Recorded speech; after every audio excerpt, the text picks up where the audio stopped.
4500 سال پرانی خاموشی۔ مصر کے ریگستان میں پتھر کے دیو ہیکل پہاڑ کھڑے ہیں، انہیں ہم اہرام کہتے ہیں۔ لیکن ایک سوال جو صدیوں سے ذہنوں میں گھومتا ہے، کس نے بنایا، کس لیے بنایا اور کیسے بنایا؟ مصری کہتے ہیں غلاموں نے بنایا، مغرب کہتا ہے ایلینز نے بنایا، سائنس کہتی ہے ابھی پتہ نہیں۔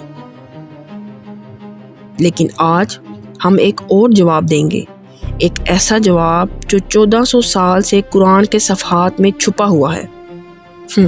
کیا آپ تیار ہیں؟ پہلے چند ایسے حقائق جنہیں جان کر آپ کی آنکھیں کھلی کی کھلی رہ جائیں گی۔ سب سے بڑا حرم جسے گریٹ پیرامڈ آف گیزا کہا جاتا ہے، اس میں استعمال ہونے والے پتھر 23 لاکھ سے زیادہ ہیں۔ ہر پتھر کا وزن 2.5 ٹن سے لے کر 15 ٹن تک ہے۔ اب سوچیں، 4500 سال پہلے بغیر جدید مشینری کے، بغیر کرینوں کے، بغیر کمپیوٹر کے کیسے یہ دیو ہیکل پتھر 140 میٹر کی بلندی تک پہنچائے گئے؟ اور سب سے حیرت انگیز بات، ہر پتھر اتنی درستگی سے تراشا گیا کہ ان کے درمیان جوڑ ایک انسانی بال سے بھی پتلا ہے۔ کیا یہ ممکن ہے یا کچھ اور راز ہے؟ اب آتے ہیں قرآن کی طرف۔ قرآن مجید میں فرعون کا نام 74 بار آیا ہے۔ یہ اتنی بار کسی بھی شخص کا نام قرآن پاک میں نہیں آیا۔ کیوں؟ کیونکہ فرعون صرف ایک بادشاہ نہیں تھا، وہ ایک نشانی تھا، تکبر اور ظلم کی نشانی۔ سورہ قصص آیت نمبر 38 میں فرعون اپنے وزیر حامان سے کہتا ہے، اے حامان، میرے لیے ایک اونچا محل بنا تاکہ میں اس کی بلندی پر چڑھ کر راستے دیکھوں آسمان کے خدا کو، کیونکہ میں سمجھتا ہوں کہ وہ جھوٹا ہے۔ یہاں اونچا محل مورخین کے مطابق در حقیقت اہرام ہے۔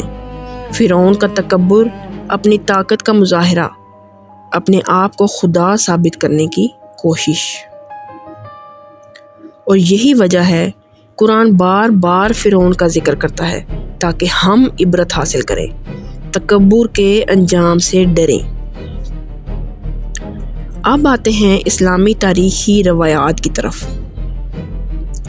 کچھ اسلامی مورخین لکھتے ہیں اہرام در حقیقت خزانے ہیں، نہ سونے کے خزانے بلکہ علم کے خزانے۔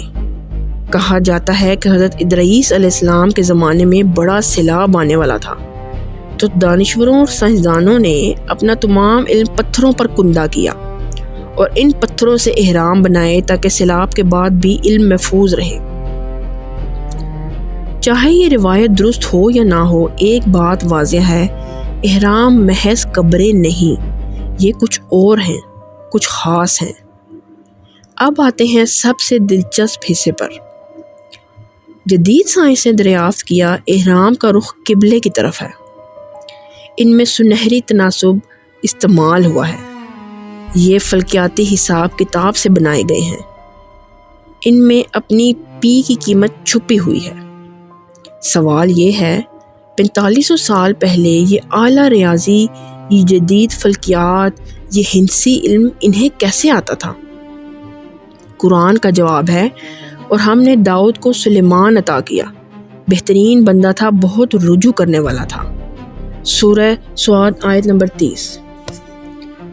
کیا ممکن ہے کہ علم انبیاء کے ذریعے ملا ہو، پھر ضائع ہو گیا ہو اور اہرام اس کا ثبوت ہوں؟ تو حقیقت یہ ہے، اہرام محض پتھر کے ڈھیر نہیں، یہ تاریخ کے سبق ہیں، تکبر کے انجام کا نشان ہے، علم کی عظمت کی نشانی ہے۔ فرعون مر گیا لیکن اس کا تکبر آج بھی کھڑا ہے، ہمارے سامنے ہے، ہمیں یاد دلاتا ہے، تکبر نہ کرو، ظلم نہ کرو اور اللہ کی نشانیوں سے عبرت حاصل کرو۔ یہ تھا مصری اہرام کا اسلامی راز۔ دنیا بھر میں ایسے سینکڑوں پراسرار مقامات ہیں جن کے پیچھے اسلامی راز چھپے ہیں۔ اگر آپ چاہتے ہیں ان سب رازوں سے پردہ اٹھانا، قدیم علم اور جدید سائنس کا جوڑ دیکھنا، تو اب موقع ہے۔ سبسکرائب کریں۔ گھنٹی دبائیں کیونکہ ہر ہفتے ہم نیا انکشاف لے کر آتے ہیں، ایک نیا راز کھولتے ہیں۔ گھنٹی دبائیں تاکہ آپ بھی وہ جان سکیں جو آپ نہیں جانتے۔ اللہ حافظ۔